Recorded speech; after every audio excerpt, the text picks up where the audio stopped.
The trains which are able to reach the speed of 250 km per hour is known as high-speed rail.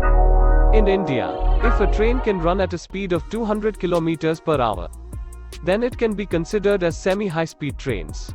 So now let's take a look at the history of the high-speed train network in India.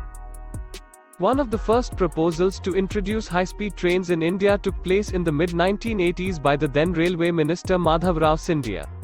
A high-speed rail line between Delhi and Kanpur via Agra was proposed at that time. An internal study found that the proposal wasn't viable at that time due to the high cost of construction and the inability of passengers to bear much higher fares. By the time, the railways introduced Shatabdi trains. At that time it was considered to be the fastest train. The Indian Ministry of Railways on the 18th of December 2009 proposed about the high-speed trains, which envisages the implementation of regional high-speed rail projects to provide services at 250 to 350 km per hour. It was planned to connect various commercial, tourist, and pilgrimage hubs. Formation of HSRC. The HSRC, a special purpose vehicle SPV, was formed to undertake all the high-speed rail network works, including acquisition of land, laying tracks and signaling, etc.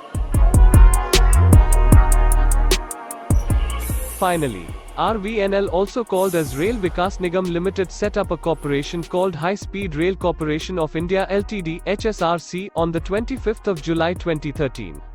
That will deal with the proposed high-speed rail corridor projects. It will also handle tendering, pre-feasibility studies, awarding of contracts, and execution of the projects. All high-speed rail lines will be implemented as public-private partnership. The corporation was officially formed on the 29th of October 2013. HSRCA. This was officially opened as a government company in 2016 to look after all the works and to improve high-speed train in India. The HSRC was a subsidiary company which opened in 2013. But after the arrival of UPA government, the National High Speed Rail Corridor Limited was formed as a wholly owned government company in 2016.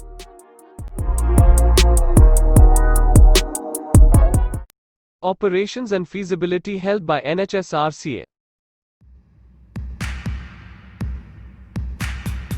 In September 2013 itself, an agreement was signed in New Delhi to complete a feasibility study of high-speed rail between Ahmedabad and Mumbai.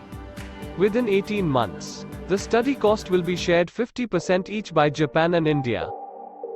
Now, the construction is going on between Mumbai-Ahmedabad rail route, which has a distance of 508 kilometers.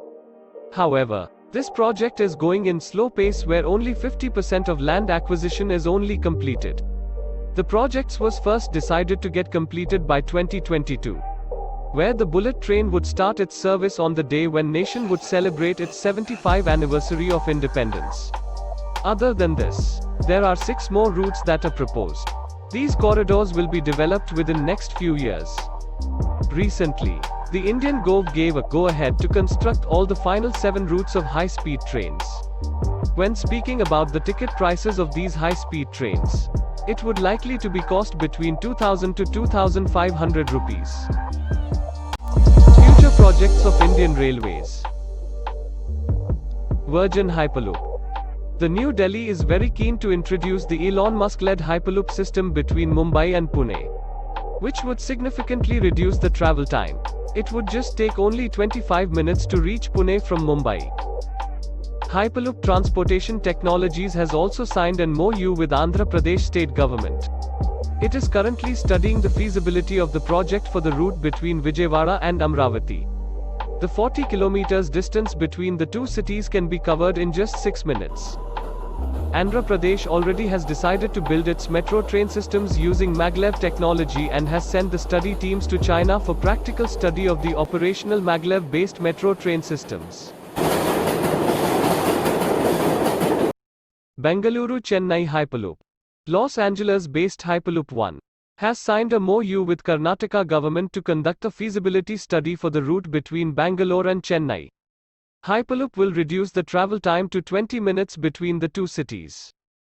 Thank you for watching this video and don't forget to subscribe my channel if you like my work.